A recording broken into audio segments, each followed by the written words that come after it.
تسبیح کا ثواب نہیں کہا بلکہ تسبیح کہا ہے. اللہ اکبر، بہت اچھی ہم بات ہے. ظاہراً سانس لے رہے ہیں کہ قرآن مجید کی آیت ہے کہ کائنات کی ہر چیز تسبیح کر رہی ہے، یسبح للہ ما فی السماوات ما فی تسبیح کر رہی ہے، ولیکن لا تفقہون تسبیحہم، لیکن تم ان کی تسبیح نہیں سمجھ رہے ہو. ہر ایک چیز اپنے زبان کے اعتبار سے پروردگار کی تسبیح کر رہی ہے. تو اب یہ ہماری سانس جسے ہم سانس سمجھ رہے ہیں یہ وہ تسبیح ہے. تسبیح ہے. تسبیح کا ثواب نہیں ہے، ہاں تسبیح یہ خود ہے. تسبیح نبی اکرم نے اس کے لیے تسبیح کے کیا لفظ کہنا ہے، استعمال واہ. کی ہے. تسبیح ہے، ثواب تو جب تسبیح ہے تو ثواب تو اپنے ساتھ لے کر آئے گی. سبحان اللہ. جی تسبیح ہے. وَنَوْمُكُمْ فِيهِ عِبَادَةٌ، اور اس میں تمہارا سونا عبادت ہے. یہاں پر بھی یعنی سونے کو عبادت کا ثواب کا نام نہیں دیا ہے کہ عبادت کا اس میں ثواب ہے، بلکہ سونا خود مستقل طور پہ عبادت ہے. اب یہاں پہ غلط فہمی پیدا نہ ہو کہ واجبات کو چھوڑ کے آدمی سویا ہوا ہے. جو ضروریات زندگی ہیں ان کو چھوڑ کے سونا عبادت نہیں ہو سکتا ہے روزہ رکھ کے. اور دوسرے یہ ہے کہ خداوند عالم نے اور جناب رسالت مآب صلی اللہ علیہ وسلم نے بڑا اس پہ زور ڈالا ہے کہ آدمی کام کرے، جی محنت کرے. محنت اور مشقت کی عبادت کا ثواب جی الگ ہوتا ہے. اور بلکہ بعض اوقات تو محنت و مشقت کے ساتھ ہی جو عبادت ہوتی ہے وہ قابل قبول ہوتی ہے. بلکہ اس کو مجاہد کا درجہ دیا مجاہد گیا کا درجہ القاد لعیالہ کالمجاہد فی سبیل اللہ.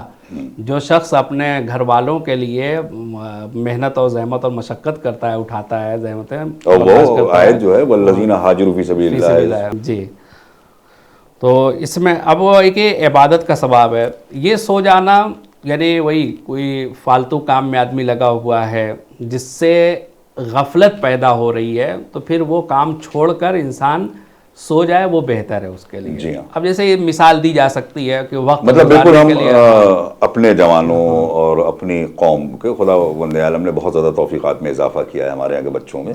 ورنہ مجھے یاد ہے کہ میرے بچپنے میں ہم علی گڑھ میں تھے تو جوان لڑکوں کا شیوا ہوتا تھا کہ اس وقت میں فلمیں لگا کے بیٹھ جاتے تھے جی کہ وہ 2-3 گھنٹے کی فلمیں آ رہی ہیں تو وہ فلم سے وقت گزر جائے گا.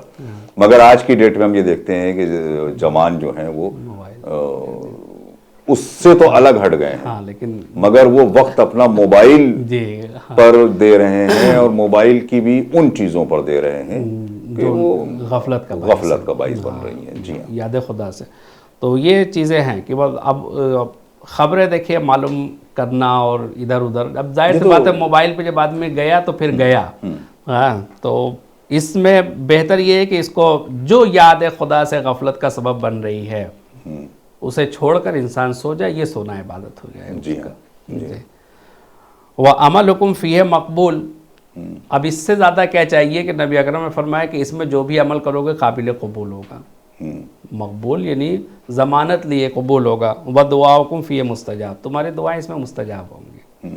ماہ رمضان کی فضیلتوں میں سے ایک فضیلت یہ بھی ہے کہ مستجاب. اب دعا کے مستجاب ہونے کا مطلب کبھی یہ ہوتا ہے کہ آدمی نے جو مانگا ہے وہی مل جاتا ہے، کبھی اس کا بدل خداوند عالم عطا کرتا ہے، وہ اس کی مصلحت کے اوپر ہوتا ہے. تو یہ پہلا حصہ ہو گیا. اور کبھی اسے اٹھا رکھتا ہے کسی ایک خاص دن کے لیے، جیسے کہ کب جناب ابراہیم نے دعا مانگی تھی وَمِن ذُرِّيَّتِي، جب ان کو امامت ملی ہے تو اس کو 4000 سال کے لیے اللہ نے اٹھا رکھا کہ ایسی امامت دے دی کہ اس امامت کا آغاز ہی علی سے ہو. جی جی. تو یہ پہلا حصہ تھا اس خطبے کا. اب اس کے بعد نبی اکرم نے اس مہینے کے اعمال کی جانب متوجہ کیا ہے کہ اتنی فضیلتوں والا مہینہ جو تمہارے سامنے آ گیا، اس میں تمہیں کرنا کیا کیا ہے. تو فرمایا فَصَلُوا اللَّهَ رَبَّكُمْ بِنِيَّاتٍ صَادِقَةٍ وَقُلُوبٍ طَاهِرَةٍ أَن يُوَفِّقَكُمْ لِصِيَامِهِ وَتِلَاوَةِ كِتَابِهِ. سبحان اللہ سبحان اللہ. اب تم خداوند عالم سے سچی نیتوں کے ساتھ اور پاکیزہ دلوں کے ساتھ اس بات کی دعا کرو کہ وہ تمہیں روزے کی توفیق دے، ایک تلاوت قرآن کی توفیق دے دو. یعنی کتنی اہم چیز ہے کہ اب انسان روزہ اگر رکھ رہا ہے تو اس کا مطلب یہ ہے کہ اس کی جو دل کی دعا تھی وہ قبول ہو گئی. اگر تلاوت قرآن کر لے رہا ہے، توفیق اسے مل رہی ہے، تو اس کا مطلب یہ کہ دعا اس کی قبول ہو رہی ہے. اور اگر وہ روزے سے بھی بے بہرا ہو گیا اور قرآن سے بھی دور ہو گیا تو اس کا مطلب یہ ہے کہ خداوند عالم نے اسے اپنے بارگاہ میں اب آنے کے قابل نہیں سمجھا ہے. سبحان اللہ سبحان اللہ. اب یہ خدا کی بارگاہ میں ہے. اس لیے نبی اکرم نے فرمایا آگے